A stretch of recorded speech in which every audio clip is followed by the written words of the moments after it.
يا جماعة، الفيلم أكتر من ساعتين. عارفين يعني إيه أكتر من ساعتين؟ والفيلم كما قال الكتاب حرفيا سينما. سينما. فيلم السنة، هو مفيش منافسين حتى. شعور جميل جدا بعد مشاهدة الفيلم، شعور ممتلئ بالسعادة والتشوق ومستني ايه اللي هيحصل في الفيلم اللي جاي، وهحاول بكل قوتي ان انا محرقش الفيلم ده عشان لازم لازم لازم يتشاف.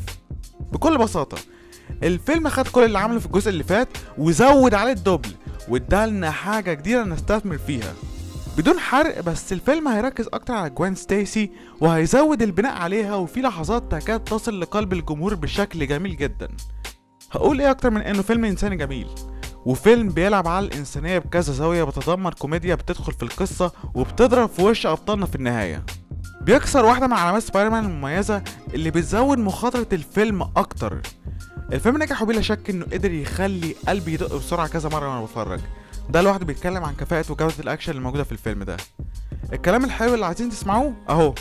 بس ثانية كده، ما تخافوش، الفيلم فعلا حاجة 5 نجوم وهتحبوها. فان سيرفيس ممتاز جدا لكل محبين البطل العنكبوت، وحاجة الصراحة تكاد تضرب شخصية بيتر باركر بالجزمة مع اللي قدروا يعملوه في الفيلم ده عشان يطلعوا مايلز بره دايرة القتيل اللي بتحصل كل مرة لما يلاقي حد يقتله كسبايدر مان، يعني اللي بتحصل مع بيتر باركر.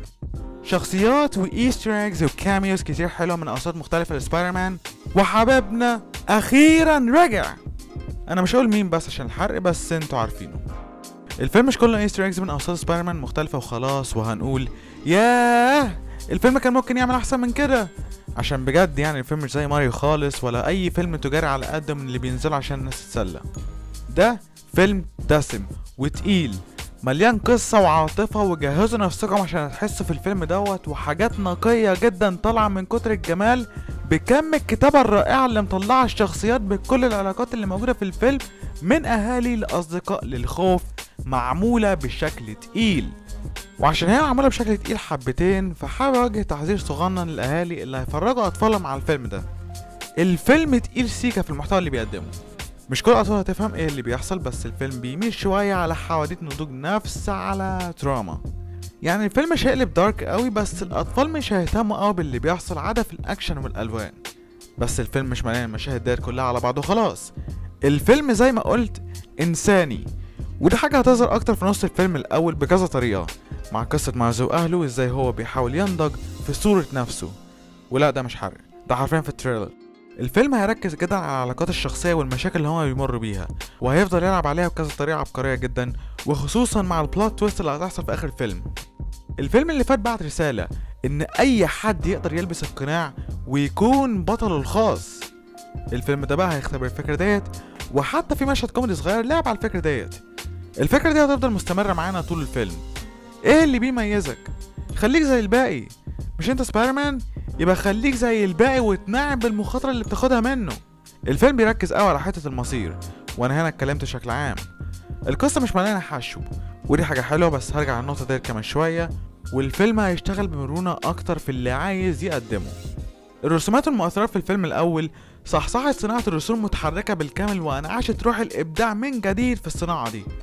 في الفيلم ده زي ما حصل في الفيلم الاول، جينا نزود على اللي عملناه. رسومات الفيلم ده جميلة جمال مش ممكن، جمدان. في مشاهد كتير في الفيلم ده ممكن تتعمل فريم لوحدها وتتحط صورة على الحيطة وهتطلع تحفة فنية رائعة.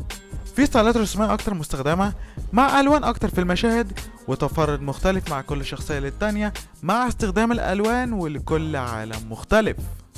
طبعا الكلام ده كله ميزة جميلة وروح بتنعش في سماء الفيلم، بل مش بس الفيلم، لكن الصناعة الرسومية بأكملها.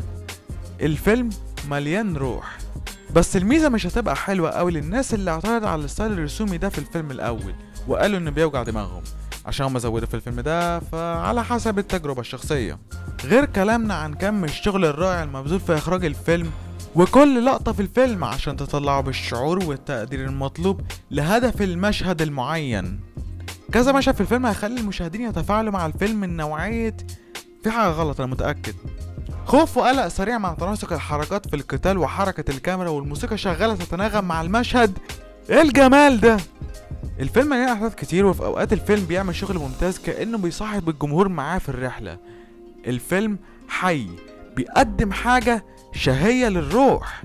بس للأسف دي برضو نقطة ضعف الفيلم عظيم ورائع لحد آخر فريم موجود فيه، كل مشكلته تكمن في النهاية.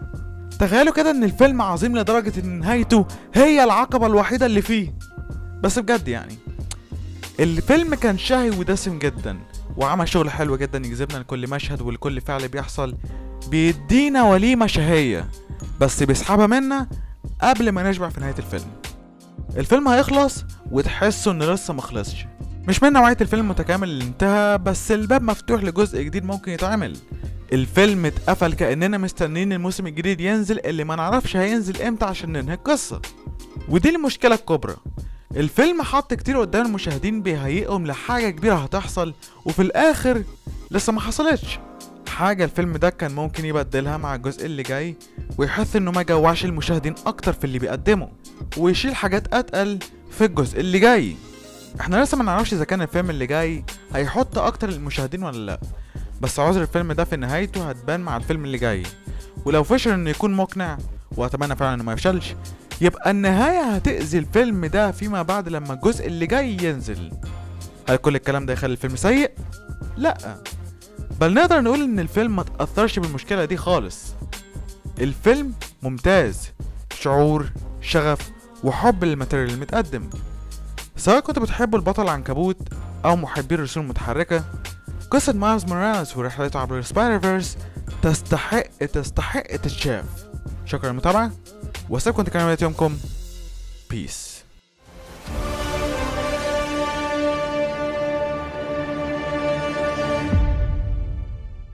صحيح في فيلم بيكسار نازل المفروض نعبره.